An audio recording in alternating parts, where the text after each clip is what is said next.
नमस्कार, मैं डॉक्टर निवेदिता। आज आपसे बात करूंगी जो कॉमन मिथ्स हैं इन्हेलर के बारे में, उसके बारे में। इन्हेलर्स हम जनरली देखा होगा आपने कि एलोपैथिक प्रैक्टिशनर्स उन लोगों को प्रिस्क्राइब करते हैं जिन्हें सांस लेने में दिक्कत हो रही होती है।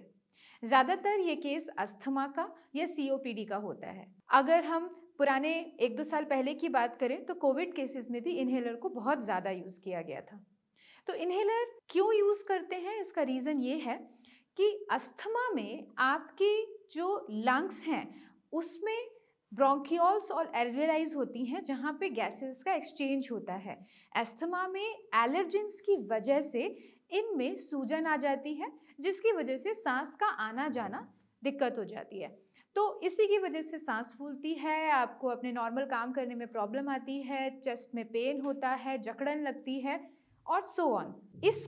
इससे निजात पाने के लिए अस्थमा के ट्रीटमेंट के लिए एलोपैथिक प्रैक्टिशनर्स इन्हेलर को प्रिस्क्राइब करते हैं, जिसमें स्टेरॉइड प्रेजेंट होता है जो आपके सूजन को कम करता है, जिससे वो जो जगह कम हो गई है, सांस आने जाने का रास्ता जो अवरुद्ध हो रहा है, वो धीरे धीरे ठीक होना शुरू होता है। ये केस अगर किसी का क्रॉनिक अस्थमा है, यानी कि बहुत सालों से उसे अस्थमा है, तो उसे एडवाइस किया जाता है कि आपको कोई दिक्कत हो या ना हो, आप इन्हेलर जरूर लेते रहें ऑन रेगुलर बेसिस, दिन में 1 या 2 बार।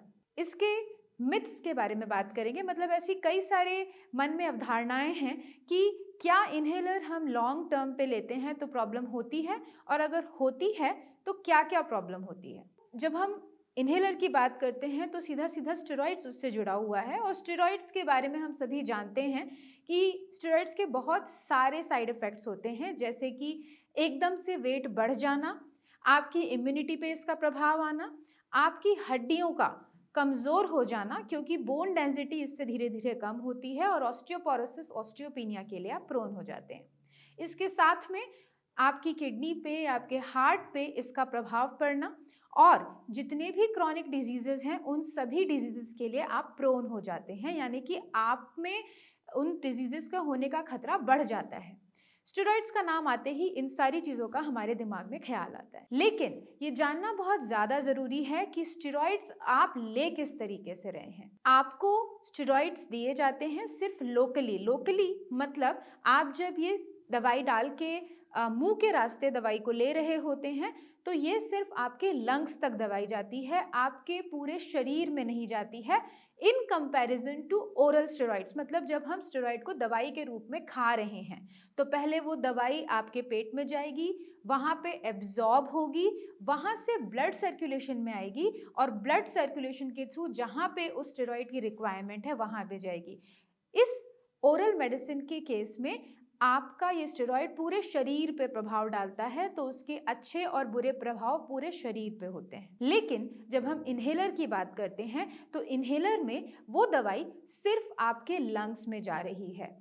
तो जब हम देखते हैं कि अगर मेडिसिन कितने ग्राम में जा रही है, तो हम मिलीग्राम्स में दे रहे होते हैं टैबलेट के फॉर्म में, जबकि माइक्रोग्राम यानी कि बहुत ही कम डोज में दे रहे होते हैं इन्हेलर के रूप में।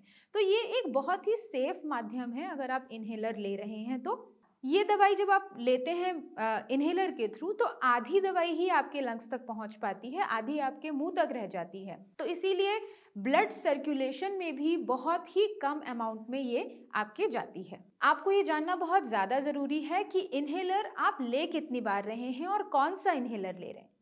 अगर आप रेस्ट्रिक्टेड डोज में सेफ मेडिकेशन ले रहे हैं तो इसके जो साइड इफेक्ट्स हैं बहुत नेग्लिजिबल हो जाते हैं, कोई ज्यादा प्रॉब्लम आपको नहीं आती है।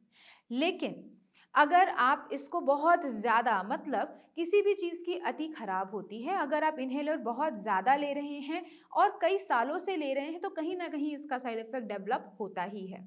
तो आपके हड्डियों पे, आपके लंग्स पे, आपके हार्ट पे, किडनीज पे इसका असर पड़ सकता है बहुत सालों बाद। एक और जो कॉमन मिथ है ये है कि ये बच्चे और प्रेग्नेंट वुमेन्स इन्हेलर को यूज कर सकती हैं, ये नहीं कर सकती हैं। तो जैसे कि मैंने आपको बताया कि इन्हेलर में स्टेरॉइड जो दिए जाते हैं वो सिर्फ आपके लंग्स पर ही अफेक्ट करते हैं, तो आप बेशक बच्चा हो या फिर छोटे से इन्फेंट्स हो या फिर प्रेग्नेंट वुमेन हो, वो भी इन्हेलर को यूज़ कर सकते हैं, क्योंकि अगर नहीं करेंगे तो प्रॉब्लम बढ़ सकती है और प्रेग्नेंट वुमेन जो बेबी कैरी कर रहे हैं उसकी ग्रोथ में भी प्रॉब्लम आ सकता है। लेकिन आपको कुछ चीज़ें ध्यान में रखनी है।